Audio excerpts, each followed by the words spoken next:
Hello everyone and welcome to my channel. এখন আমি পরমাণু দ্য স্টোরি অফ পোখরান অভিষেক শর্মার পরিচালনায় এই সিনেমাটা নিয়ে কথা বলবো।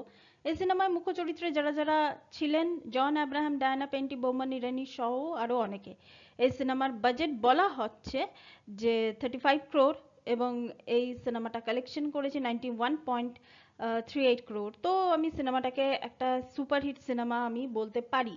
কিন্তু অনেকে আহ, মানে বলেন, বিশেষ করে ক্রিটিকরা বলেন যে এখানে টেকনিক্যাল জার্গন কথাটার মানে হচ্ছে যে যেহেতু এখানে পরমাণু বিস্ফোরণ 1998-এ, যেটা অটল বিহারী বাজপেয়ীর সরকারের সময় যেটা হয়েছিল, তো সেখানে টেকনিক্যালি অনেক জিনিসপত্র এখানে ইমপ্লিমেন্ট করানো হয়েছে, যেটা সিনেমাটিক ওয়েতে ঠিক, কিন্তু সাধারণ মানুষের জন্য সেটা কিন্তু বোধগম্য নয়।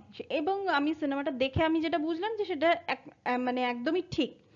যদি গল্পটাকে একটু সংক্ষেপে বলি তাহলে আশফাক রায়না আইএএস অফিসার, যিনি মানে রিসার্চ অ্যান্ড অ্যানালিসিস উইংসের যিনি একজন অফিসার ছিলেন, তিনি নিউক্লিয়ার টেস্টের জন্য 1995-এ তিনি একবার অ্যাপ্রোচ করেছিলেন, কিন্তু যে কোনো কারণেই হোক তার এই অ্যাপ্রোচেবল মানে ভঙ্গিটা সেটা অ্যাকসেপ্টেড হয়নি।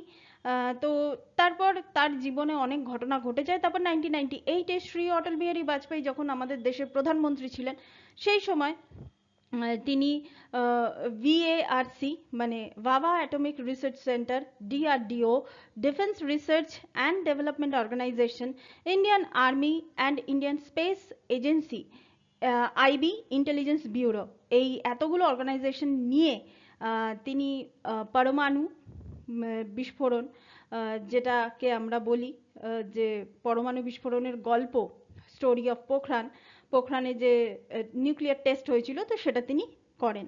তো এবার পুরো সিনেমাটা জুড়ে যেভাবে জিনিসটা দেখানো হয়েছে, যে ফার্স্ট হাফে এখানে জন আব্রাহামের যে ক্যারেক্টার আশফাক রায়না, তার ক্যারেক্টারটার আমরা কিছু ব্যক্তিগত জীবন দেখতে পাই, এবং তারপর থেকেই আমরা দেখতে পাই যে তিনি কিভাবে 1998-এ তিনি এই বিস্ফোরণ মানে নিউক্লিয়ার টেস্টের জন্য তিনি প্রিপারেশন নিচ্ছেন, এবং সেই প্রিপারেশনগুলো নেওয়া এবং বিদেশি মানে স্যাটেলাইটে চোখ এড়িয়ে কিভাবে সেই নিউক্লিয়ার টেস্টটাকে সাকসেসফুল করা, এই সমস্ত জিনিস নিয়েই হচ্ছে পরমাণু দ্য স্টোরি অফ পোখরান। তো আমার কিন্তু এই সিনেমাটা কিন্তু আমার একটা ডিসেন্ট ওয়াচ সিনেমা আমার মনে হয়েছে।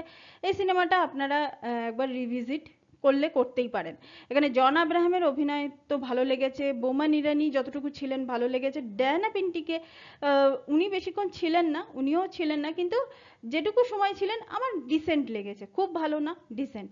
কিন্তু আদার্স যারা যারা অভিনেতারা এখানে ছিলেন, যেমন আর্মি অফিসার থেকে শুরু করে আইবি, ইন্ডিয়ান আর্মি, ডিআরডিওর যেসব অফিসাররা যারা যারা এখানে ছিলেন, তাদের প্রত্যেকের অভিনয় কিন্তু এই সিনেমাটা অনুযায়ী কিন্তু ঠিকঠাক।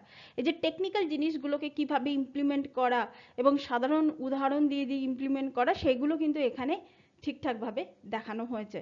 তো এটাই ছিল আমার এই সিনেমাটা নিয়ে reaction. Thank you so much, that's all.